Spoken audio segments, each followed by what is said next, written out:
Hello everyone, and a great warm welcome to the RSA. We're delighted to have you with us in the great room and to know that so many of you are watching us online. So good evening, good afternoon or good morning, wherever you're joining us from. We're here to celebrate the 2023 RSA Student Design Awards winners.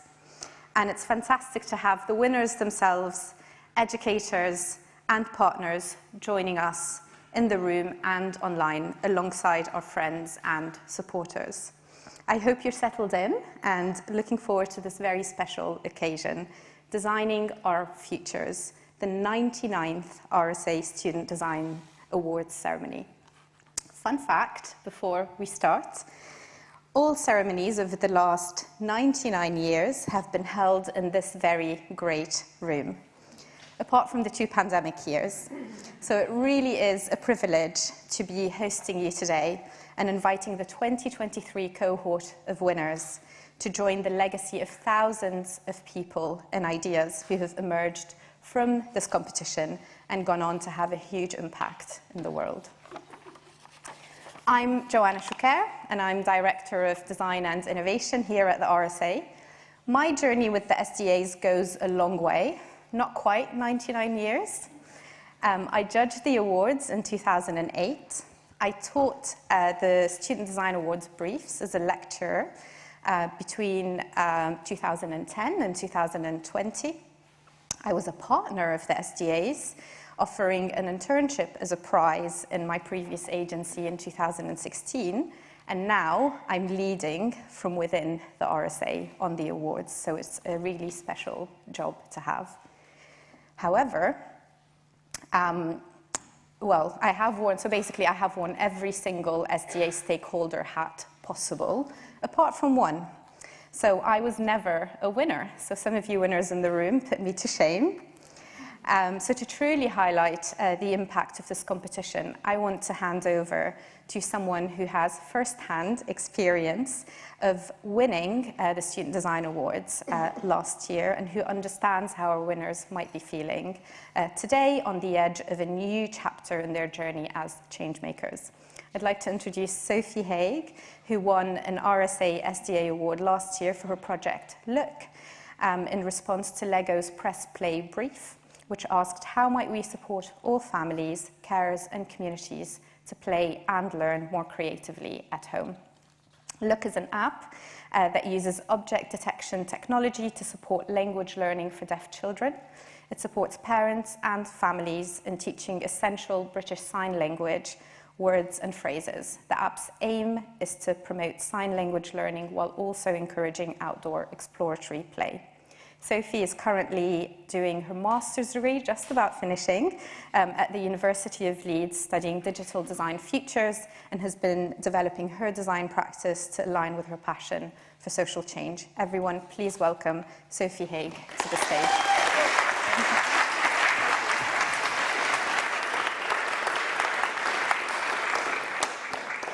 So firstly, I would like to give a huge congratulations to this year's winners. Each and every one of you should be extremely proud of your achievements. It's not only important to acknowledge that this award is an accreditation of your ideas, but the pioneers and innovators behind it. Your ideas are created from the willingness to make change. It was exactly 1 year ago today that I won a Student Design Award myself. It is an achievement I still find incredibly hard to believe is mine. When I discovered the RSA, I was in my final year of university studying for graphic design. At the time, I was feeling rather uncertain as to what my future might look like. I was unclear of my goals post-degree, whether I had what it takes to be a graphic designer, or whether it was right for me. I knew I wanted to do something meaningful that had heart, but finding my niche was proving to be seemingly difficult because I still hadn't felt that spark that I wanted to feel. This was until I was introduced to the Student Design Awards. The RSA embodied everything I wanted to be when I became a designer. The question of what kind of creative I wanted to be was no longer something I would shy away from. I liked graphic design, but what I had come to learn was that above all else, I loved ideation, creating and pioneering, signalling change, provoking thought and movement, educating, discovering and learning, and most importantly, feeling. Working on an RSA brief gave me the opportunity to explore not who I wanted to be as a designer, but also as a person, because it changed my perception of what design is, what it can be, and what I can make it. I like to define this moment as a slight epiphany, because I knew that I had found my niche. I now like to describe myself as an empathetic designer, because my work has a strong alignment with social good and responsible design. Human-centric design is not only the approach that inspires change. I am a firm believer that innovative design is born through emotion, empathy, and listening. When I say that winning an RSA changed my life, I don't mean it lightly. After winning, I was able to use the grant money to help pay for my master's degree, which wouldn't have been possible if it wasn't for the award. I now study at the University of Leeds, where I've completed my master's in digital design futures. I've worked on projects such as creating cognitive behavioural therapy spaces in virtual reality, used augmented reality to improve medication adherence, and I'm now working on my specialist project where I'm using extended reality to improve cardiopulmonary resuscitation training. A bit of a mouthful. It's also altered my life in other aspects too. When I was approached to do this speech, I was asked to speak about what the past year has been like for me and the experiences that I've gained. Without hesitation, I said yes. And the key difference is if someone asked me to do this last year, I most likely would have said no. Not because I wouldn't have wanted to, but because I probably wouldn't have felt confident enough to do so. However, fast forward 1 year, I've started pushing the boundaries by saying yes. I said yes to mentoring for the Pupil Design Awards, where I travelled to Liverpool to run a workshop which encouraged students to start thinking speculatively, designing for how they want the world to look, not just for how it is. And I've said yes to attending a roundtable talk with Google DeepMind, where we discussed how my AI personalised lifelong learning to drive better outcomes for people, places and planet. And the reason I started saying yes was because I wanted to make the most of the opportunities that I've been given. As a designer, I believe that experiences personalise people. And it's these sort of experiences that have shaped who I am today and the goals that I now have for the future. What's so great is that through the RSA, starting from my SDA award, which focused on inclusive learning, I've been able to continue that passion for accessible education through the events that I've been participating in. It's in a way unlocked my voice. For me, providing equal opportunities to school children will forever be a cause that I will advocate for.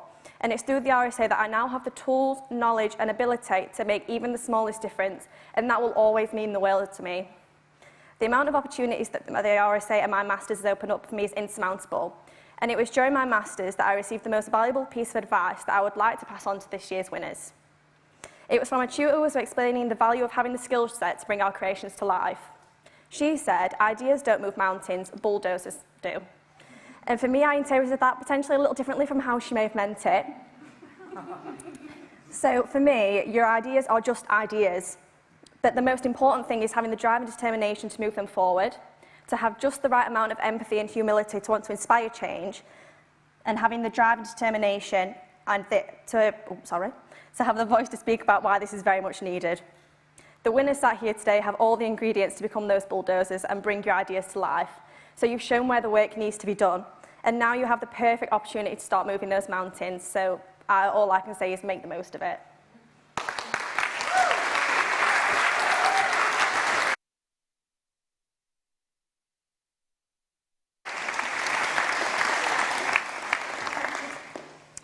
Sophie, thank you so much for joining us tonight and for kicking off this evening's celebrations by sharing your journey through the awards and beyond. With that inspirational start, I'm pleased to say that we have an exciting evening ahead, including our keynote speech by the brilliant Leyla Acaroglu and the presentation of the awards by our CEO, Andy Haldane. First, though, some very quick practical points. Please make sure your mobile phones are switched to silent. We're live streaming tonight. If you're watching the live stream, please feel free to comment and share. On Twitter, the hashtag for tonight's event is #RSA Design for Life, and it should come up on the screen later. And our handle is @theRSA.org.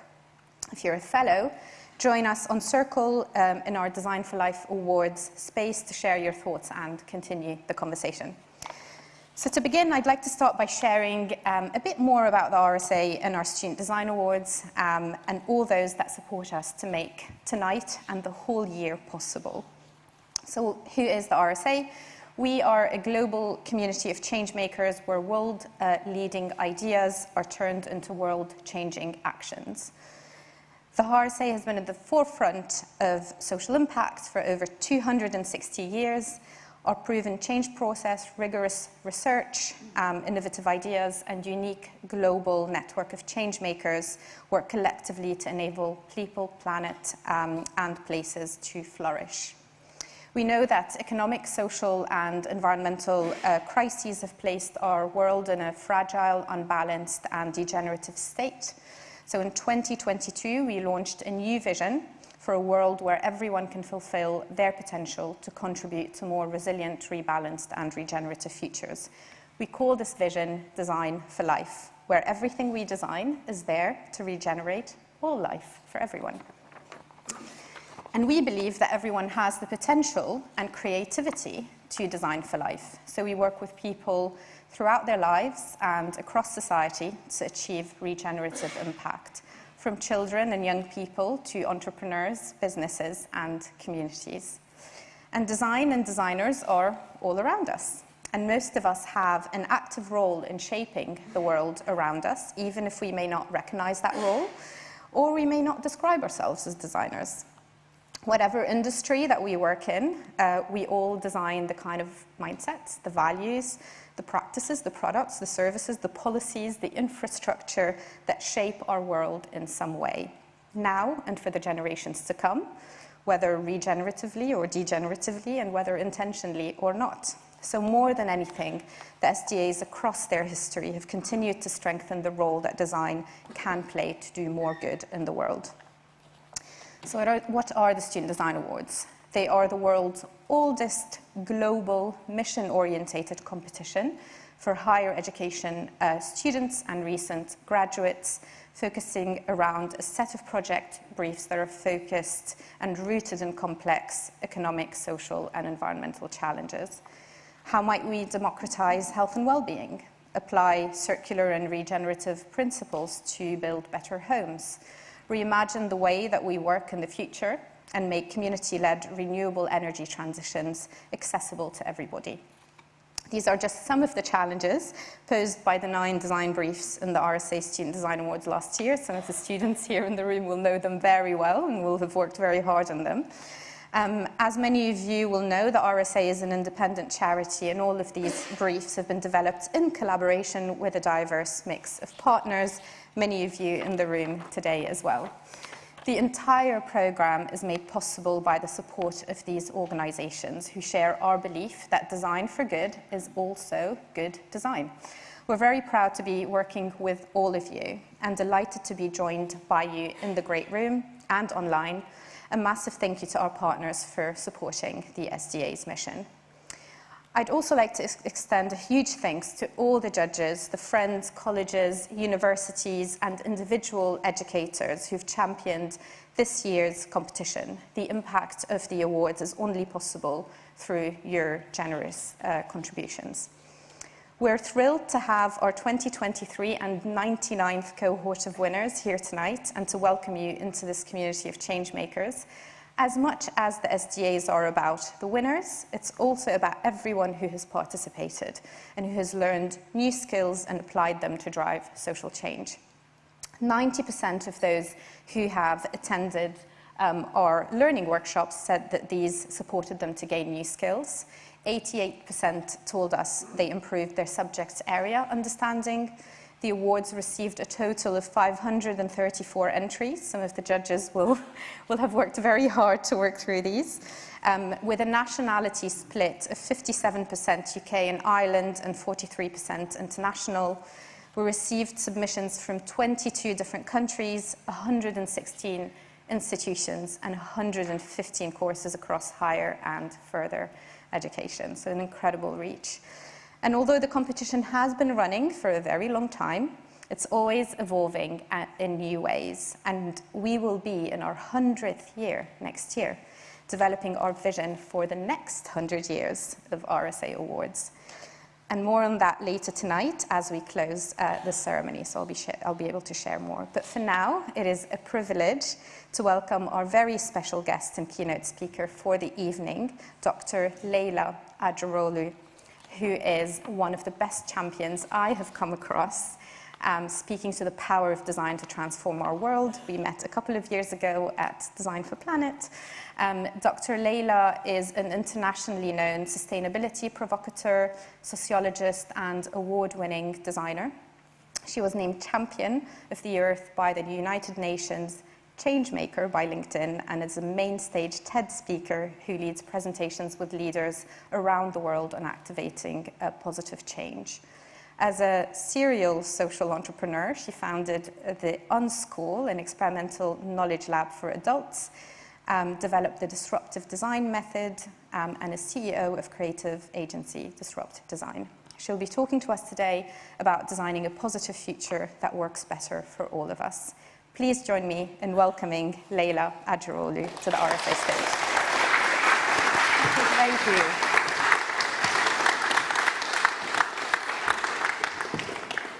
Well, thank you for inviting me. It's a great pleasure to be here.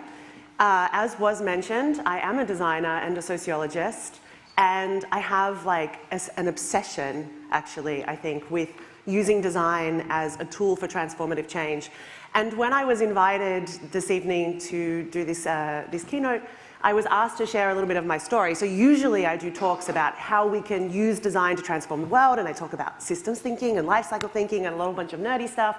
But today I'm actually going to tell you a little bit about how I ended up being named Champion of the Earth, which is a real title I have for the rest of my life. I literally have it for the rest of my life. It's great.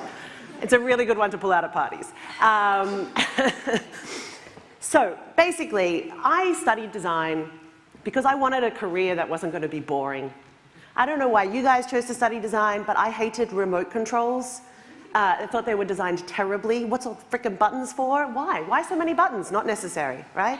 This is 20 years ago. They've improved somewhat. But it seemed to me that I would have a fascinating career that didn't involve me sitting at a desk all day being bored. So I'm in design school, I'm studying product design, and there's an aging lecturer who comes in and he says, okay guys, today we're going to learn about this thing called the Gaia theory. Everything in nature is interconnected. You're going to make choices. They're going to have impacts. You should know about it. Here's a textbook, moving right along. My mind exploded. I'm not joking. Like, I was sitting there, my life before that moment was just normal, and then after that moment, I couldn't see the world the same way anymore. For me, suddenly, the idea that everything is interconnected was the most profound and obvious thing, but nobody had ever said it to me, and that I was going to be this person who had this power to make choices that were going to have impacts that I didn't know about, that seemed very alarming, and I had a little existential crisis.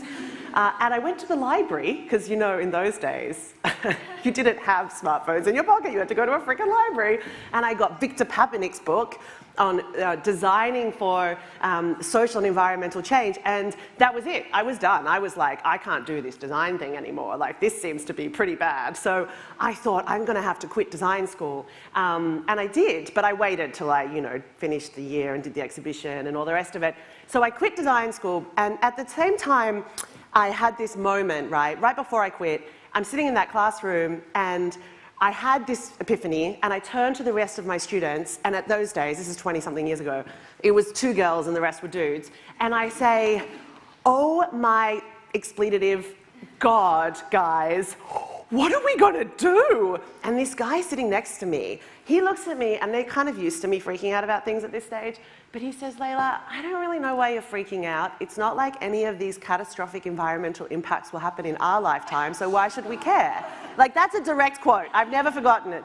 And that, when he said, why should we care, I'm having like this profound experience, and this dude's like, whatever. I mean, he liked to design cars, well, no different value aligned. But this became a driving principle for my career ever since then. Because for me, how is it possible that some people should care and others not? That seems to be fundamentally wrong to me. So I then decided, I quit design school, and I decided to become a sociologist because it seemed to me that part of the problem were humans. And it turns out, actually, yes, all the problems are humans because of our desires, demands, and the hot mess up in here, it turns out. And it was really fascinating because despite me studying in sociology and learning all about the environment and psychology and philosophy, incidentally, I had another professor, I can't remember her name, but she was our environmental science teacher, and every single class, at the end, she was Irish, she'd go, and then we'll all die. Like, I had 4 years of that. Oh, God, shit, we're all going to die. So this was constant. So I really got it put into me that everything's interconnected and that humans are the problem and that we're all going to die. These are very good life lessons. Don't forget those 3 things, people. So basically, the rest of my career is like, I'm like 19 years old, I'm sitting there, I've changed my career, I just want to know how to make change in the world. But in my experience, there wasn't a lot of people who I could turn to, who I could see were already doing this and making money from it. So I had to kind of try and figure out how to do that, how to design products and services that didn't contribute to the problem that we know we're facing, the Anthropocene, the human-created era of mass destruction. Who knows what the Anthropocene means? It's one of those words you might hear and go, that's a big word, this seems pointless. And I felt that way until I understood it's like anthropology, you know, not the store. I'm talking about the profession. Which, incidentally, design has stolen a lot of practices from, right? Stolen, borrowed, adapted, whatever you want to use. But basically, it's when, you do interviews with people and try and understand how their brains work. That's part of the anthropology field. Anyway, the Anthropocene is essentially a new geological era that, truly, geologists, they come to rooms like this and they argue about whether or not humans have changed the planet so dramatically that we have exited the Holocene, which is the last 11,000 years of stable climatic period, and we've entered into the age of man, the Anthropocene. And what they found is that, yes, over and over again, the scientific records demonstrate that we have actually shifted, and they say around 1950, right when we really got addicted to plastics and mass consumerism and disposability, we actually changed the layers of the Earth. So when they take these core samples from ice and rocks, they find nuclear isotopes and aluminium shards and forever chemicals. And so we live in an era defined by humans, defined by design. And for me, this presents an amazing, wrong slide, but you can look at this and go, what is that? This presents this dramatic effect. This presents an amazing opportunity. If design helped usher us into a period where humans have created such a profound impact on the only known life-sustaining planet in the entire universe, then by golly gosh, we can use design to design ourselves right out of the problem into a new future. So design for me is this tool that the way it's being used is being used without consideration, without accountability. I mean, it makes some really sexy things. I like design. I really like things that work well. I hate ugly and unfunctional remote controls.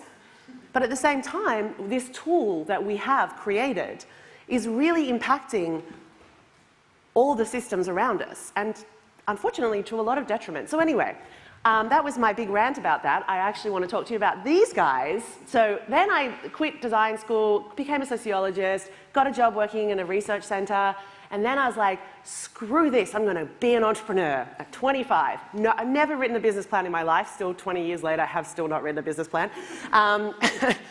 And so one of the first things I did, actually, I got a grant from the British Council.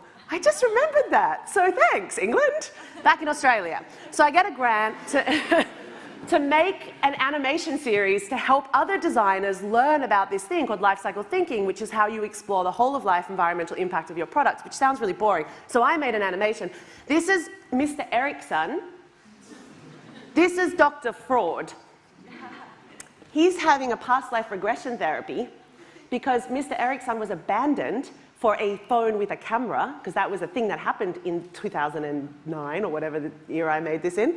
And in this 5-minute animation, Eric learns how he could have been designed better in order to be more sustainable. And so this helped to change the curriculum in Australia. And it was one of the first experiences I had of using design and creativity to make change. And it was really fun, and I was really excited.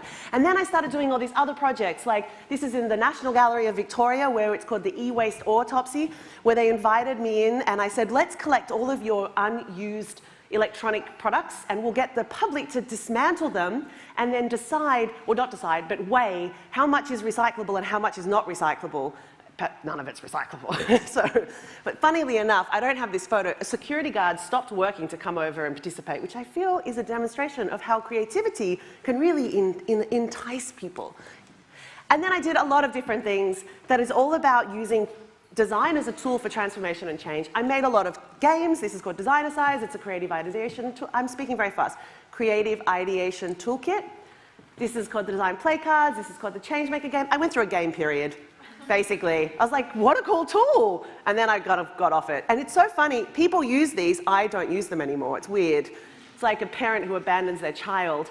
And the thing is then, I did a PhD, that's a whole other story. I just wanted to lose the MS at the beginning of my name. It's a thing if you're a lady. So now people have to call me doctor, it's great. The things you do. So anywho, I finished my PhD and I decided that one of the things that I had experienced was a lack of demonstrated leadership in this field. So I was like, maybe one of the problems is that young designers or designers don't get access to these cool tools, so I just decided to start my own school. I went to New York and I started a school called the Unschool of Disruptive Design. It's now almost 10 years old, and we have tens of thousands of people from all over the world who have come to in-person programs or done online programs in systems thinking, sustainability, life cycle thinking, ethics and empathy. We've got over 100 classes. We teach very immersively. It's one of the most, it's like an optimism drip. I get just so inspired by the people I meet. This was in Berlin at the Bauhaus. And it is truly incredible to see how many people in the world really give a damn. And I think it's easy for us to forget when we watch the news or where we just kind of go about our daily lives that there are so many humans who care about making the world work better. And there are so many good humans doing good work. And you just have to tap into that energy to realize that we have infinite potential to change the future. Anyway, I make a lot of tools. We make everything free. Not everything. This is the ones that are free. We still have to have a business model. I know I didn't make a business plan, but I did learn pretty quickly that you need money to make things. So, you know. We teach systems sustainability and design. I developed something called the disruptive design method, which is a three-part process of mining a problem, landscaping using systems, and then ideating to create solutions. It's been used all over the world as a way of tackling the challenges that we face, but using a systemic framework. It's very much for me about the intent to disrupt, which for me is not about going into a room and kind of rah, like, you know, doing something disruptive. It's actually knowing the system to know how to transform it. Because the most power that we have as individuals in a system is knowing that we are part of it. Because when you are part of something, you can help change it. Well, you're influencing it anyway. Right? So this systems mindset, this ability to understand that everything is interconnected and interdependent gives us the ability to make change. So anyway, that's that. Then I was named Champion of the Earth for my work in advancing science and innovation for sustainability, and I will not lie, when I got the phone call, I thought it was a prank.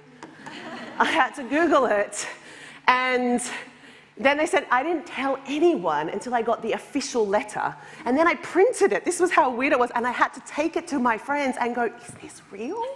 Is this like a real thing? It turns out it is a real thing. So Attenborough only got it last year. But he did get the Lifetime Achievement Award, which I did not. So anyway, when I get this award, I'm like, do I get superpowers now? Like genuine superpowers? And one of my colleagues, my collaborators, Emma, she was like, Leyla, you already got superpowers. And I'm like what? She's like, the power of being wrong. I was like, okay. So we made this superpower activation toolkit where anyone can download it and they can learn these 12 everyday superpowers you can identify with the persona that connects with you, and then you can adapt and learn the other ones. It has a whole set of instructions on how you too can, you know, help make the world work better.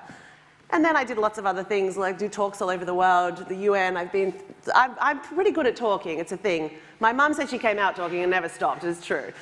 So I feel very fortunate that part of my career is to talk. I also made something called the Circular Classroom, which is a free resource that's used in Finland and actually all over the world. And it's basically how to do circularity in school. It was a co-design process where we actually got the teachers and the students to work together. It was really funny. The teachers didn't know anything. The students knew everything. It really makes you worried about the way education works these days, but that's a whole other story. Then I worked with the United Nations and we created a sustainable lifestyle toolkit called the Anatomy of Action. We all have one. It's our hand. You all make choices every single day with it. and those choices have impacts. And so we looked at the studies that show us what choices individuals could make to have a positive impact. And this is based on, you know, the latest scientific research, and we came up with this mematic, because everybody likes a memorable mematic, right? So food, stuff, move, money, fun, those are the choices, and you can change your lifestyle to help change the world. I don't know how much time I have, but I'm just going to keep talking. So I'm only very, this is still 10 years ago, guys, so we still got some time to travel. So, okay, so I've won this award. It's a pretty big award, right? Like 2016, I don't know how old I was, but it was enough to be like, oh crap. And I had this really profound and embarrassing experience, and I think embarrassment is the best motivator for design, is it not? That and really being annoyed at something. You're too young to understand. Those who are older are like, yes, every time I'm embarrassed, I want to create something that will mean I'm never embarrassed again. So that's what happened to me. I was named Champion of the Earth, and one of my fellow winners is this really cool guy called RSA, who was a lawyer, who noticed that the beach outside his apartment in Mumbai, Veerasoli Beach, was so polluted with plastic that no one could walk on it, so he started going every weekend and cleaning it. It's a really beautiful story. You might have seen it. Turtles came back. This is me with him cleaning on the beach. But anyway, at the time, he says, Leyla, let's go. We're in Cancun, Mexico, getting the award. He says, let's go clean a beach. And I'm like, I've never cleaned a beach before. That sounds fun. So we go off with some local shark protection people. They stop people from killing sharks. And we go to this beach. And I'm like, there's no plastic here. And Afros is like, no, no, you have to just dig a little. And it's true. You just dig a little, and there's like a lot of plastic under the layers. So we start cleaning. And I then notice a coconut. Now, I'm from Australia, for context, okay? But I'm in a tropical location, and there's a coconut, and I just happened to casually say to this guy who lives there, there's a coconut. And he's like, yeah, it's from the coconut tree. And I was like, what's it going to do? And he goes, it's going to turn into a coconut tree. I was like, a coconut is a seed for a coconut tree? Or a palm tree? And he just looked at me like, you just got named Champion of the Earth and you don't understand this basic fact about coconuts? And it's true, I was very embarrassed about this. I thought they were just delicious and very good for cooking and hydration. Truly, how embarrassing is that? Don't judge me. I'm bearing my soul here.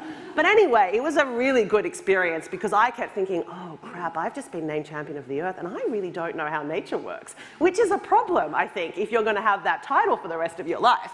So I bought a farm in Portugal that had been abandoned for 20 years and decided to learn how to be an organic farmer, as one does.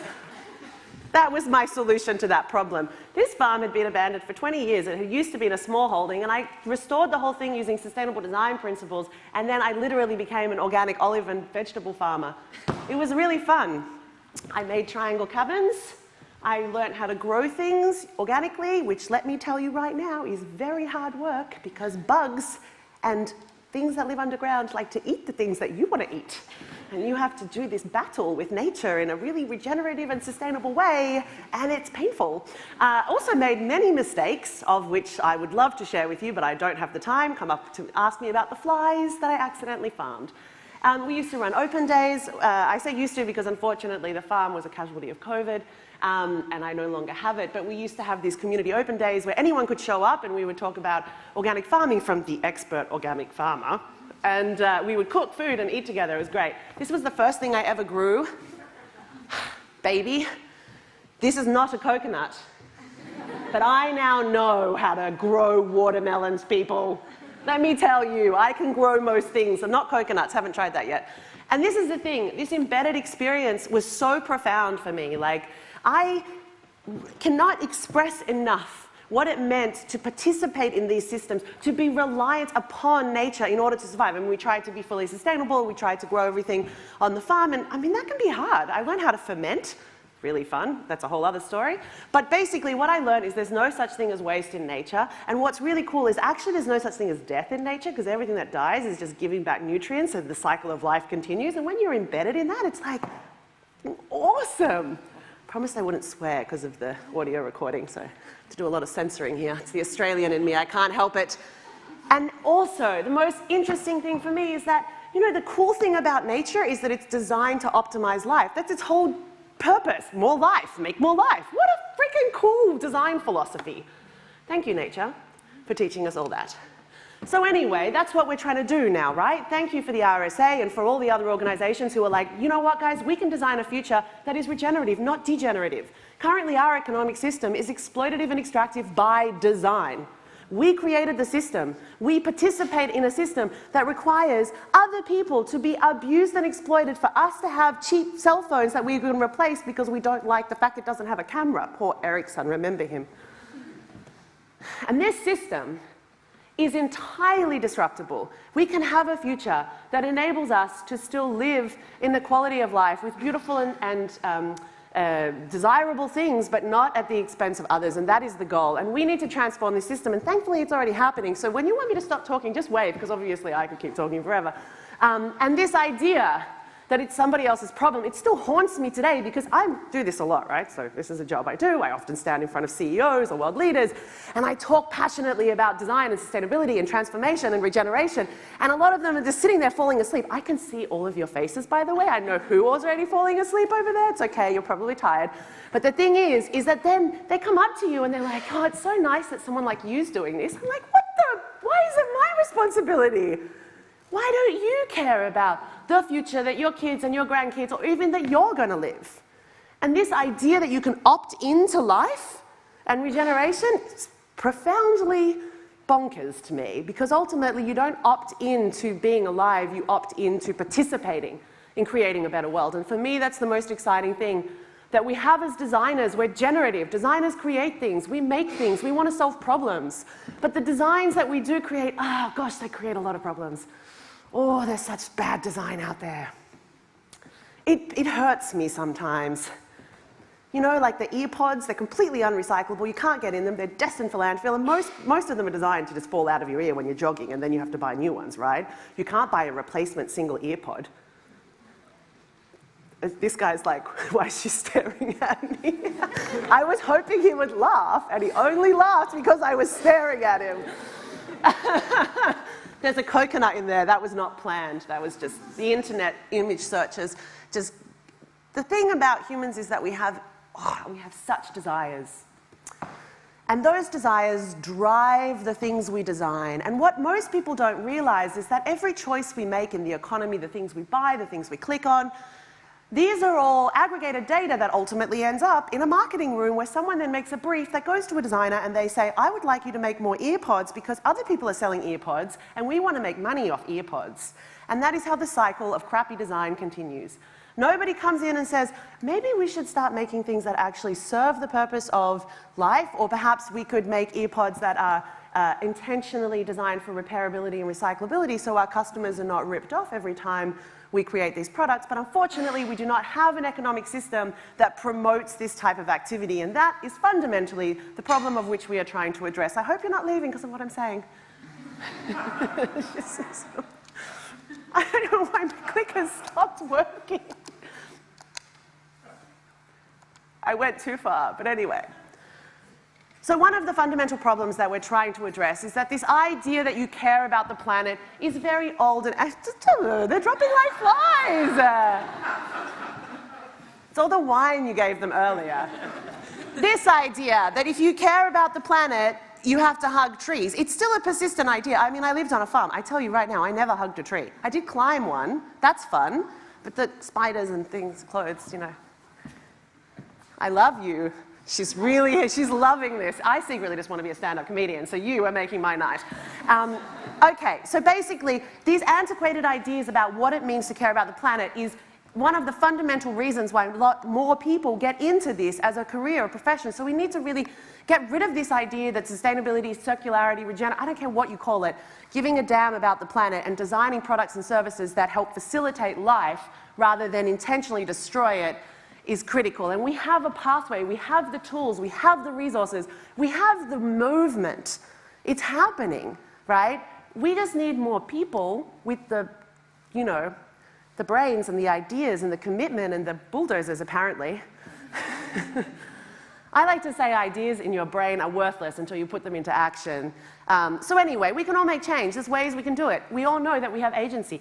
Those of us who have been educated and live in, you know, industrial countries, we have an incredible responsibility to the fact that we, for every single one of us there are many other people who do not have the same access, and therefore we are essentially, agentized to help create change by the very nature of the fact that we don't have to spend our days worrying about where our food's coming from or where we're sleeping at night. That is a reality.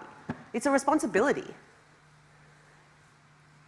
So we all have the capacity to make change. And over time, each and every one of you can expand your sphere of influence. I tell you now, 19-year-old Leyla did not expect to be 40-year-old Leyla. Like, I get to do some really cool stuff, I gotta say. And this is, to me, if anything, one of the most fascinating stories that I could share with you, is that one person giving a damn and using creativity can help change the world. Because I feel very humbled to be able to tell you that just in a small little bit, my work has helped to change the world. And that is one of the most humbling and amazing things that I could ever share with you, is that there is the potential and possibility, and that every day we make choices, and those choices have impacts. And imagine if you had the tools to ensure that those impacts were positive, not accidentally negative, and if we changed our mindset to love the problems that are in front of us, and we openly spoke about these issues not as things to avoid, but to things to be inquisitive and caring and compassionate. Because as designers, we are already creating culture. It's what we do. We make things cool. We make things not cool. So we have this incredible opportunity. There's impact in everything we do. And I have some other things to tell you, which I'm not going to, because I've been here too long. But here's what I want to end on, is that every single one of us at home in this room, let me tell you now, do not let somebody tell you that you have to make the choice to design crappy, unsustainable, inequitable products. So many inequitable products exist, right? Ones that we know are at the expense of other people. If you're making a $10 toaster, let me tell you right now, somebody is being exploited to create a $10 toaster. There's no two ways about it. In fact, nearly all our garments come at the expense of other people. We know it. We know these systems are unsustainable, and we have the power to transform them. It takes action. Each of us making action, not just in our consumption choices, but in our meetings, in our briefs, with our CEOs. We can all disrupt the status quo positively and proactively. Because for me, the design industry, it might have started off, serving the Industrial Revolution, creating cars and machines and all sorts of pretty cool fandangle stuff that we all take for granted today. But it is not what's going to serve us into a sustainable, regenerative, and positive future. We need to transform our industry. We need to transform what it means to be a designer so that we can help make a future that is absolutely better than today. Thank you.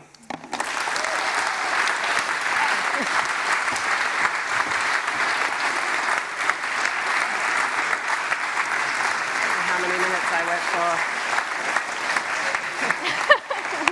Look, they're all leaving now.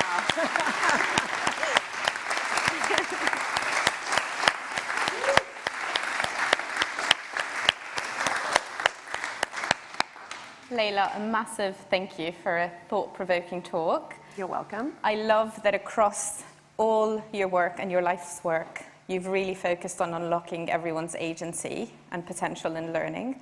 We talked about unschool, you talked about, you wish there was, or actually what you were doing was the equivalent of an optimism drip. If such a thing existed, it would make the RSAs work so much easier. I certainly need less of it, but I do think that we need a culture of optimism around what is possible, around the future system. Anything is possible. The cool thing about the future is it's not defined yet. We get to make it up. Absolutely. A huge thank you again. No worries. I'm now delighted to move on to the presenting of the 2023 award winners. The winners we're announcing tonight have been selected through a rigorous two-part judging process. Every single project entered is reviewed blindly and anonymously by a diverse panel of judges, and shortlisted projects are invited to meet the panel, present their project, and discuss their design journey and process. As winners, these students will receive cash prizes to further their career development and to support with the piloting of their ideas. And today we recognize them with the Physical Stepping Stone Award, there in the corner. The Stepping Stone Awards are designed by Robin Levine, who is an RSA Royal Designer for Industry and longtime friend and supporter of the RSA. The awards were inaugurated in 2014 to celebrate the 90th anniversary of the RSA SDAs programme, and we continue that tradition tonight. Robin designed the awards to commemorate the moment our winners take the big step and start their careers as designers for social change. Now, to announce our winners and share their inspiring work, I'd like to hand over to our CEO, Andy Haldane.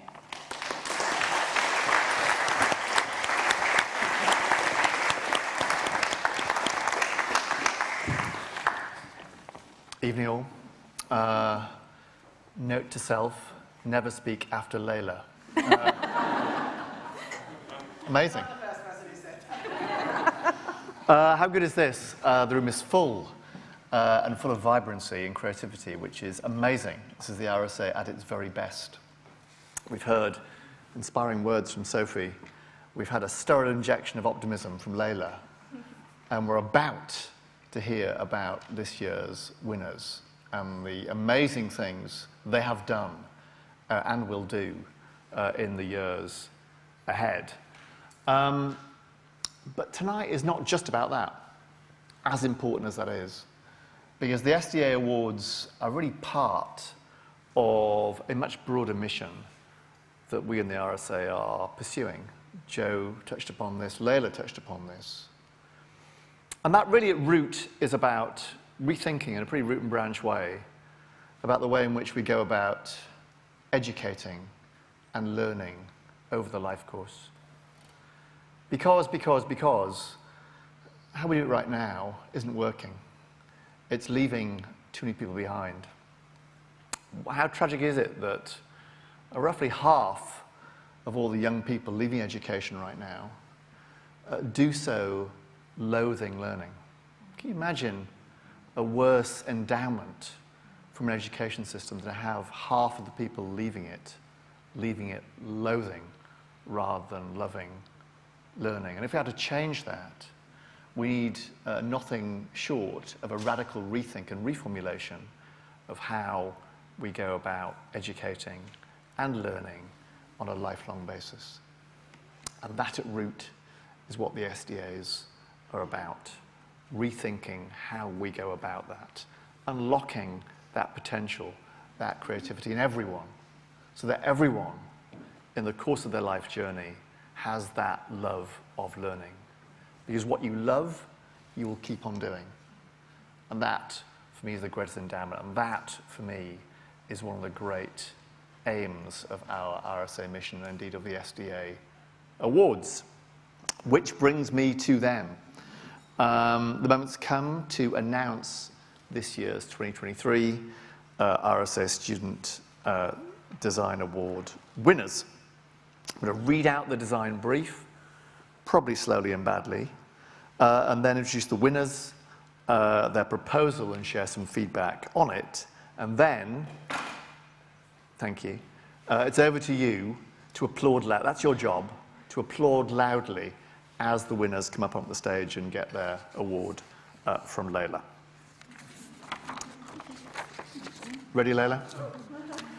Let's do it. So, first brief. Mari, is this one. It's the All Being Well brief, and this brief is in partnership with Frog. It asked itself the question, how might we democratize health and well-being, creating the conditions and tools for individuals to help themselves, their loved ones, and multiple generations? And the winner, with a project called Health in Hands, is Jack Norris. Health in Hands is a free-to-use poster with embedded technology giving the public the power to monitor their heart health in public spaces. The judges commended Jack's innovative proposal and could clearly see your creative confidence in decision-making to form a product that judges could see being implemented as soon as tomorrow. They enjoyed your presentation and praised your reclaiming of space and the powerful impact your proposal could have on society. Jack's not here in the room, but he is listening online today. So we're delighted to award, his award is on his way to him as we speak. But let's congratulate Jack in the room today.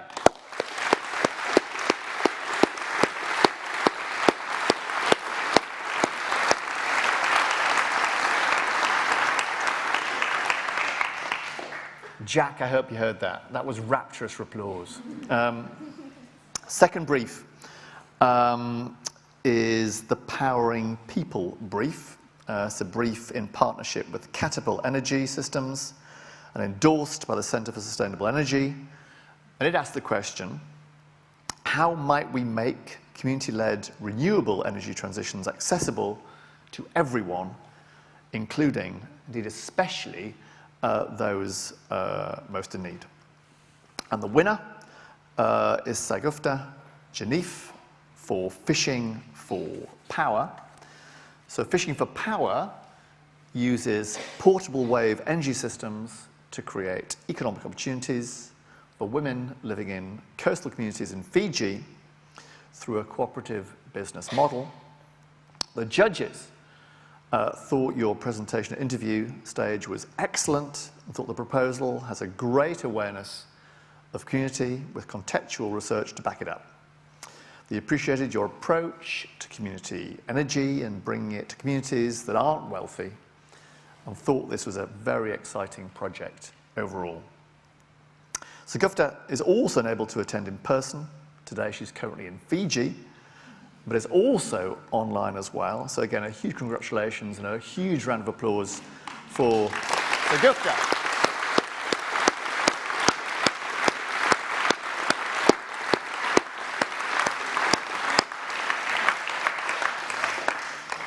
Hang on to it, Leyla. It'll come. It'll come. How old do you have to be to enter? Can you be a student forever? I'm a student of life. I'm afraid you've missed the age, narrowly missed the age threshold. The third brief, which is the signalling change brief, here it is. This brief, in partnership with Network Rail and endorsed by the Design Council, asked the question, how might we tap into the potential of train stations so they become spaces that amplify and influence positive behaviours? Delighted to say the winner is Jay Mystery for Grab a Plant. So Grab a Plant is an education-based initiative to encourage primary schools to increase social responsibility by sharing their creative and their gardening skills with the public and indeed with trained users. Judges thought this was a terrifically simple and effective concept. They found it to be an idea that, while easy to implement, could engage whole communities and was, by its nature, intergenerational. They thought your presentation at interview stage was delightful and authentic, and the answers you gave were clearly evidenced by previous research. An overall terrifically strong proposal with an idea that could work in practice. Please join me in applauding Jay Mystery.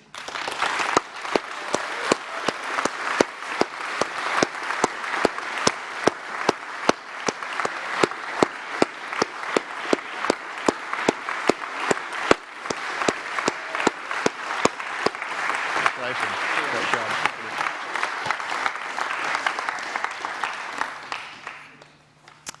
Fantastic. So brief 4, which is the planet generation brief. There it is.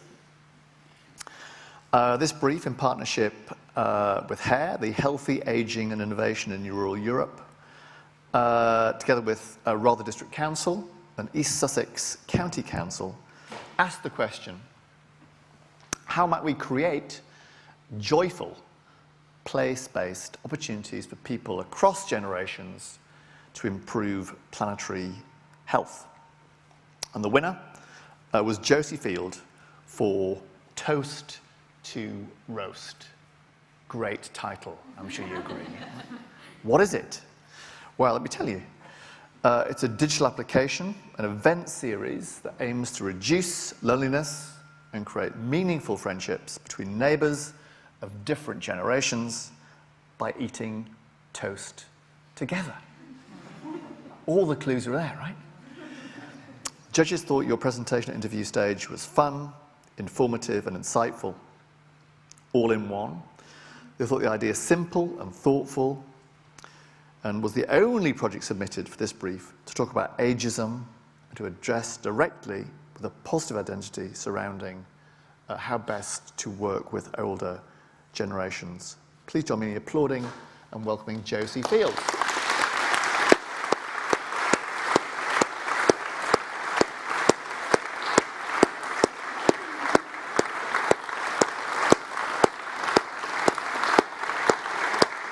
Well done. Amazing. Loved it. Loved it. Brilliant.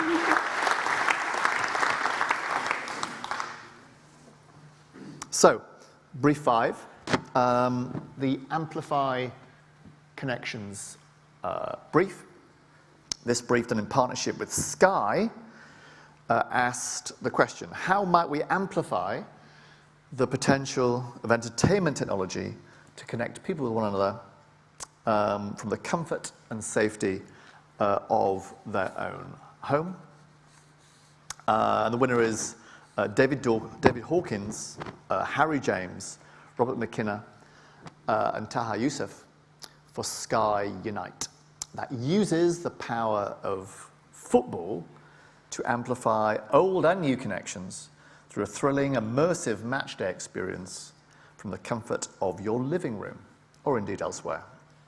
Judges thought this proposal had a strong research element to it. It was clear to them this group had thought through about how someone would buy the product, the pricing of the product, the lifespan of the product, and the user experience of that product. They appreciated the thought and depth that went into the whole element of that project design and said, great job overall. Please welcome and applaud David, Harry, Robert, and Taha.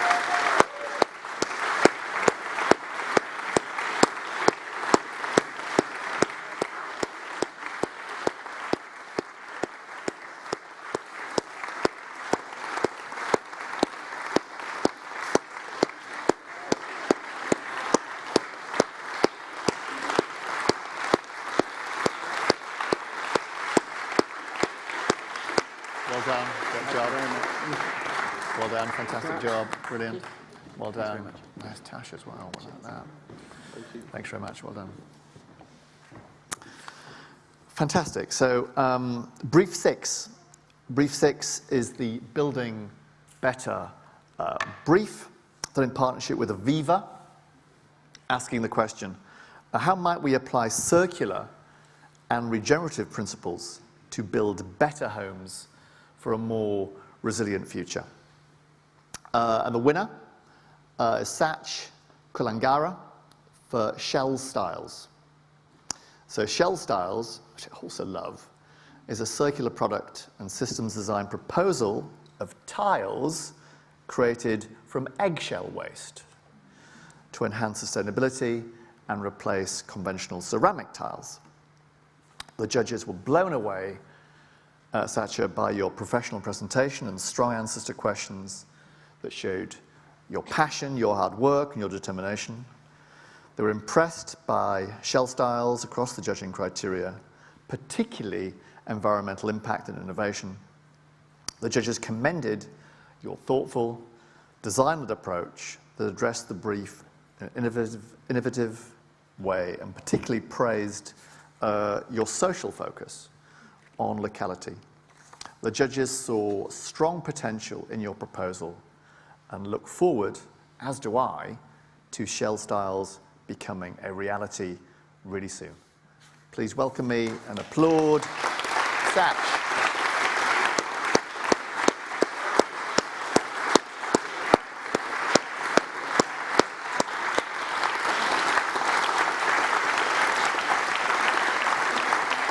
Well done. Amazing job. Thank you. So brief 7 on the nature of work. This brief in partnership with Spotify asks the question, how might we reimagine the way we work in the future to reflect local context, experiences, and knowledge? And the winner is Helen Watt for Neighbourhood Patch, which is a design proposal connecting people working remotely in cities to access private gardens in their local neighbourhood. Judges thought this was a fantastic proposal overall, with authentic social and environmental impact. They appreciated the depth of thought that went into it, but especially were moved by the inclusivity side of the design. Judges thought you'd clearly thought a lot about a diverse range of users, and because of this, they could see it working in many different global contexts, as well as for many different generations. Well done, Helen. Please join me in applauding Helen to the stage.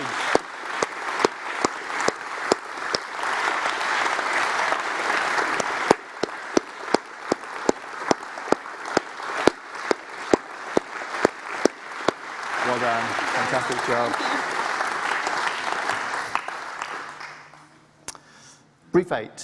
Brief 8 is the tomorrow's menu brief. This brief done in partnership with Q and endorsed by Waitrose asks the question, how might we promote new relationships to food that are more secure, more regenerative, and more culturally appropriate? And the winners are Aaron Clark, Jordan Davis, Sebastian Hale, and Ruben Parry for Mycopod. So mycopods are devices inserted into the ground in farmland that utilize the symbiotic relationship between plants and fungi designed to aid UK farming. Judges thought your presentation was incredibly professional and clear. The research informing the proposal was robust, with questions answered in detail at interview stage. They believe farmers are looking for just this type of new technology, and this could easily be a realistic solution for them in practice.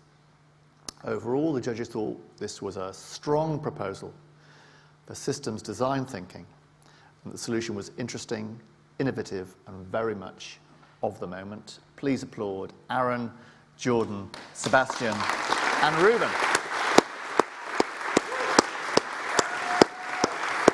There you are. Congratulations. At this slide.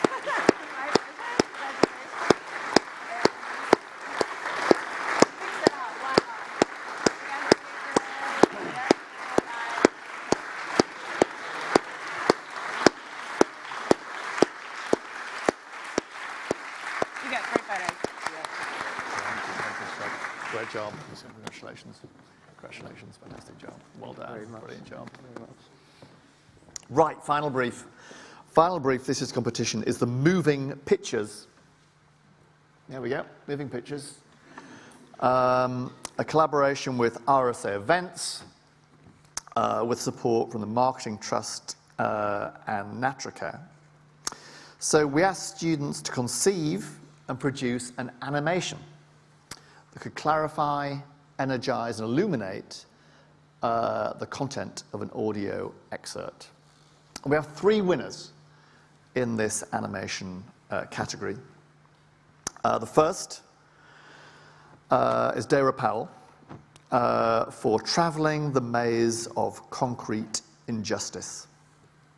So, Traveling the Maze of Concrete Injustice is an animated piece that discusses the oppression and social injustice that's still hidden in the world today, personifying buildings of the past and present to indicate the lasting evidence of the systems used to exploit and degrade individuals of racial difference and other minority groups.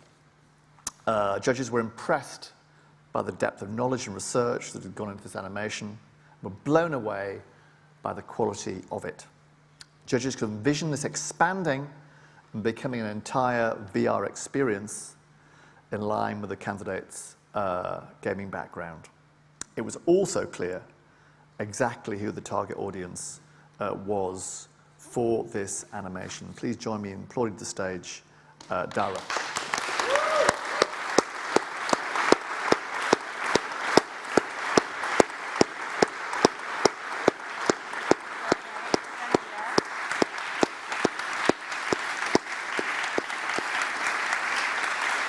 Congratulations again. Congratulations, great job, amazing.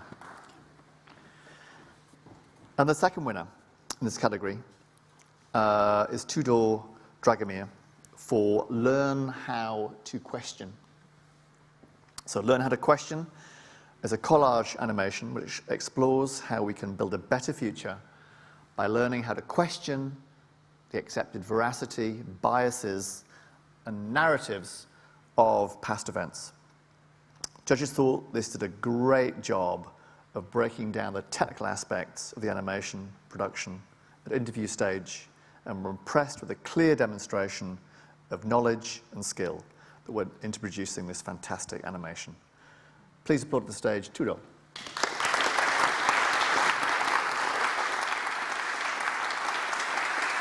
Congratulations. There you go. Just come here. Photo time.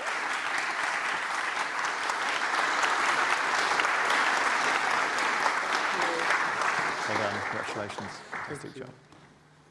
And finally, our final winner in our final brief is Valentin Ivanov for Rebooting the System. This is an animation that tells the story of our connection to technology and urges us to reprogram the systems established within ourselves to regain control of our relationship with technology. Judges were impressed by your interview stage and thought you were clearly very well prepared. They appreciated how clear it was to everyone from the animation at whom it was aimed and why you chose the specific audiences. Judges were also impressed by the animation overall and loved the way the animation visually changes towards the end, even if it wasn't the plan. Please join me in welcoming to the stage and applaud Valentin.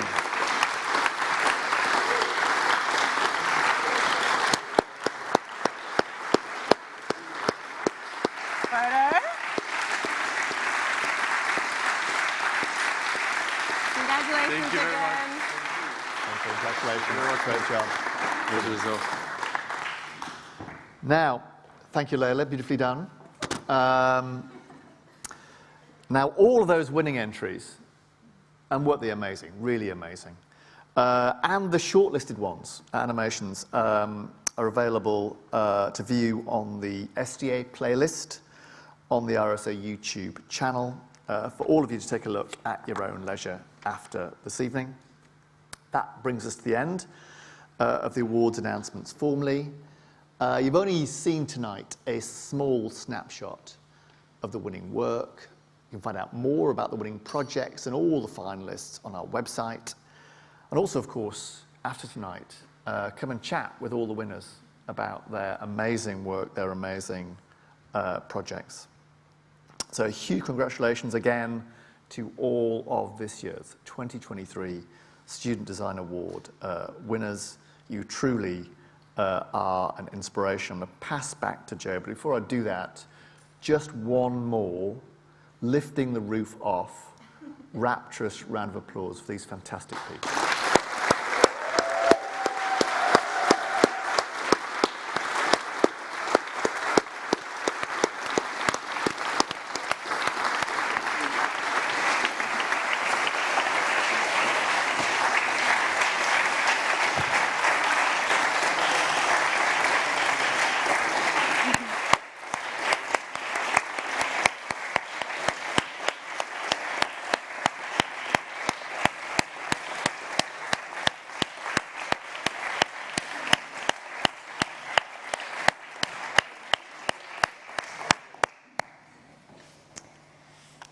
A huge congratulations again to the winners, and another thank you to our partners, to our judges, and to all educators who have supported the SDAs this year. I also wanted to say a big thank you to all 534 individuals and teams who've participated this year in the SDAs and who are using their skills for positive social change. Finally, I wanted to say thank you to the RSA team, who is often less visible behind the scenes, but without whom none of this would be possible. A big thank you to Gabby, Aoife, Griselda, Devlin, Thomas. I'm trying to see where you all are. You're all standing there. As well as the public events team, Myri, Alex, the Marcoms team, the fellowship team. It really does take an RSA village to grow the impact of our awards. So a big thank you to you all.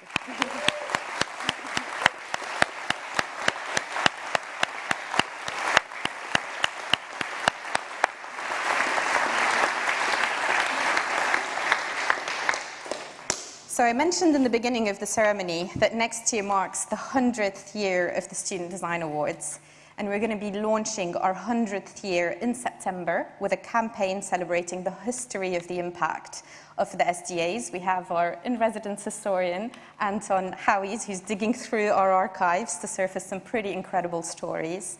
We're also seizing this moment to reimagine what the world needs from the RSA's award-making traditions. We will build on this great legacy to shape the next 100 years of RSA Awards. And at the heart, we know that we would like the RSA's Design for Life Awards to be the world's most inclusive and ambitious learning and support program, growing the skills, the ideas that we need to regenerate people, places, and the planet in harmony. We want people to leave learning, loving to learn, and to generate some brilliant ideas that can transform our world. The awards will offer graduated learning tracks and challenges for young people 11 to 18 years old, learners above 18, and entrepreneurs of all ages. We'll share more about our plans and how you can get involved over the next year. But for now, I'm very conscious that I'm standing between you and the drinks. So for those of you who are with us online, this brings us to the end of the formal ceremony. Thank you so much for joining us. For those of you in the room, we invite you to join us downstairs in the Benjamin Franklin room for some refreshments. For the winners, I'd like you to stay behind for a bit longer so we could do a group photo with all the cohort. And to everyone watching online, I hope you can raise your glass wherever you are to this wonderful group of change-making SDA winners. Thank you all so much for joining us tonight.